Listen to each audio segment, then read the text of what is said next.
사랑 여러분, 이 시간에는 요한복음 7장과 8장에 걸쳐서 나오는 너희 중에 죄 없는 자가 먼저 돌로 치라 하는 말씀에 관련된 이야기를 함께 나누겠습니다.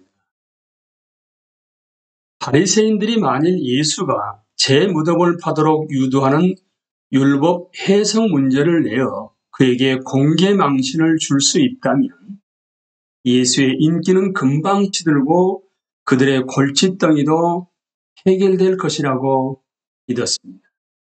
그래서 이들은 밤중에 가늠하다 붙잡혔다고 하는 여자를 잡아다가 예수와 사람들 앞에 내보이려고 가두어 두었던 것 같습니다. 다음날 아침 예수는 성전을 피해서 가려면 그러실 수 있으셨습니다. 전날 그는 공개적으로 놀라운 선언을 하셨습니다. 그는 자신의 주장을 듣는 이들 사이에서 상당한 혼란이 있었음을 아셨습니다. 성전 경비병들이 자신을 붙잡으려고 나타났던 일도 당연히 아셨을 것입니다. 어쩌면 그 다음날 아침에 경비병들은 사람들이 모이기 전에 예수를 붙잡으려고 성전 문에서 그를 기다리고 있었을지도 모릅니다. 어쩌면 그는 성전 관원들이 자신을 체포하면 자기 인기만 더 높여주는 꼴이 되리라고 생각했을지도 모릅니다. 예수의 대적자들도 이를 알았기 때문에 사람들 앞에서 그에게 망신을 주려 했을 것입니다. 어쨌거나 예수는 다음날 아침에도 용감하고 꿋꿋하게 성전에 다시 모습을 드러냈습니다. 유대 율법에 따르면 큰 명절 다음 날은 안식일로 지켜야 했습니다. 그런 날은 어떤 일도 할 수 없었습니다. 예수는 이 명절 8째 날에 성전 경내로 돌아오셨습니다. 금세 군중이 모였습니다. 예수는 훌륭한 납비가 그러하듯이 앉아서 그들을 가르치기 시작하셨습니다. 그제야 바리새인들은 움직이기 시작했습니다. 그들은 증인을 원했습니다. 그것도 많은 증인을요. 서기관들과 바리새인들이 불쑥 나타나 청중들이 지켜보는 가운데 예수의 말씀을 가로막았습니다. 그들은 자신들이 전날 밤에 붙잡은 여자를 데려와 그녀가 가늠하다가 현장에서 잡혔다고 말했습니다. 당연히 생길 수밖에 없는 의문이 즉시 생깁니다. 어떻게 이런 종교인들이 간음하는 여자를 현장에서 붙잡는다는 말인가? 더욱이 간음은 혼자 하는 행위라고 보기가 힘듭니다. 이 여자가 현장에서 잡혔다면 여자를 붙잡은 자들은 여자와 간음한 자도 보았을 것이요 그가 누구인지도 알았을 것입니다. 율법은 간음한 자들을 돌로 쳐 죽이라고 명령합니다. 그럼 이 여자와 간음한 남자는 어디에 있는가? 율법에 이토록 목을 매는 자들이 어찌하여 여자만 붙잡고 남자는 붙잡지 않았는가? 전날 바로 이 종교 지도자들은 군중에게 율법도 모르는 것들이라고 저주를 퍼부었습니다. 이제 그들은 율법을 실현한다는 이름으로 율법을 어기고 있었습니다. 그렇다면 이들의 진짜 속내는 무엇이었을까요? 그들이 간음한 여자만 데려오고 그녀와 간음한 남자는 데려오지 않았다는 사실은 그들의 관심사가 율법 준수가 아니라 예수에게 공개적으로 망신 주는 것이었음을 분명하게 보여줍니다. 바리새인들은 간음 혐의로 잡힌 여자를 예수 앞에 데려다 보여주면서 이렇게 묻습니다.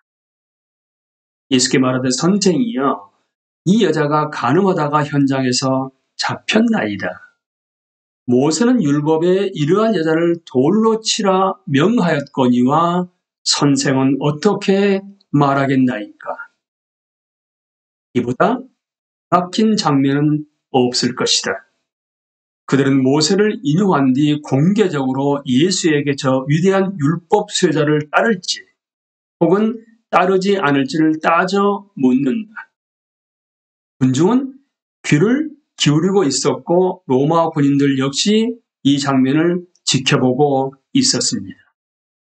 바리새인들은 율법을 엄격히 적용하길 원합니다.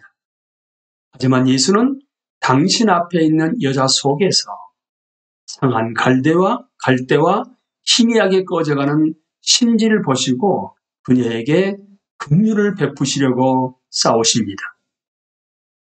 각자가 나름대로 정의를 추구합니다. 이 경우에는 어느 쪽이 이겨야 하는 것인가요?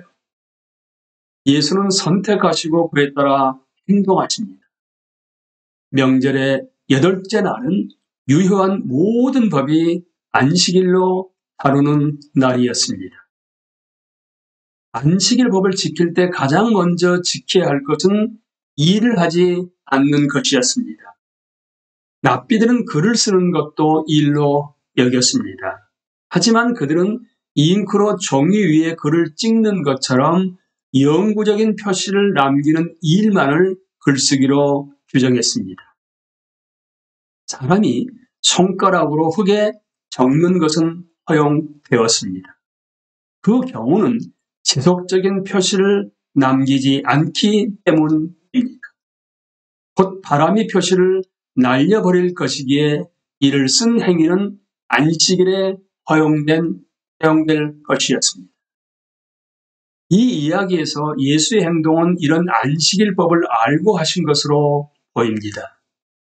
예수의 첫 반응은 몸을 굽혀 당신 손가락으로 흙에 글을 쓰신 것이었습니다.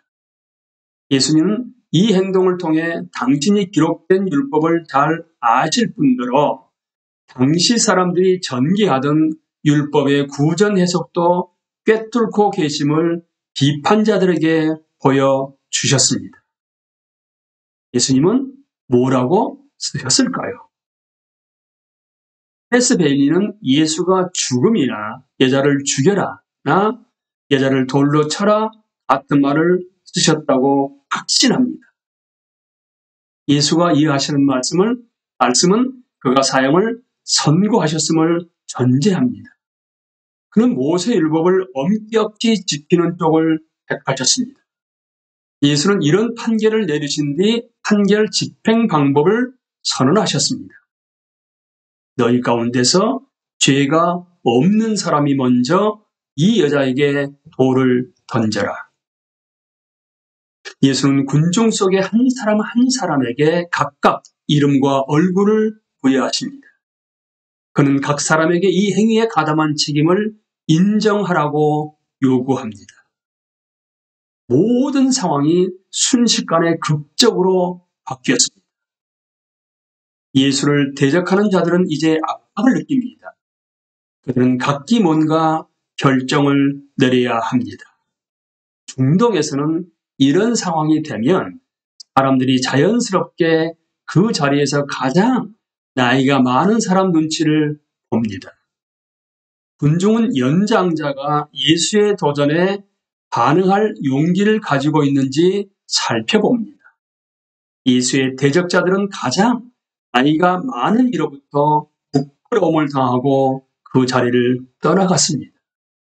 그러자 예수는 몸을 숙여 다시 흙 위에 글을 쓰셨습니다. 그들에게 망신 주는 걸로 기뻐하시지 않고 다만 여자를 구하시고자 하실 뿐이었습니다. 무대는 텅 비고 예수와 고발당한 여자만 남았습니다. 나도 너를 꾸짖지 않으니 가서 다시는 죄를 짓지 말라. 그 벌을 연대해 주십니다. 여자는 돌에 맞아 죽지 않았습니다. 이 이야기에서는 위대한 신학과 윤리의 종소리가 울려 퍼집니다. 그 종소리 가운데 가장 위대한 소리는 예수 당신 자신이 질 십자가를 해석한 내용입니다. 가백 여러분, 이사야 42장 3절 말씀과 요한복음 8장 11절 말씀을 새 번역으로 읽어 드립니다. 그는 상한 갈대를 꺾지 않으며 꺼져가는 등불을 끄지 않으며 진리로 공의를 베풀 것이다. 나도 너를 정죄하지 않는다. 가서 이제부터 다시는 죄를 짓지 말아라. 아멘.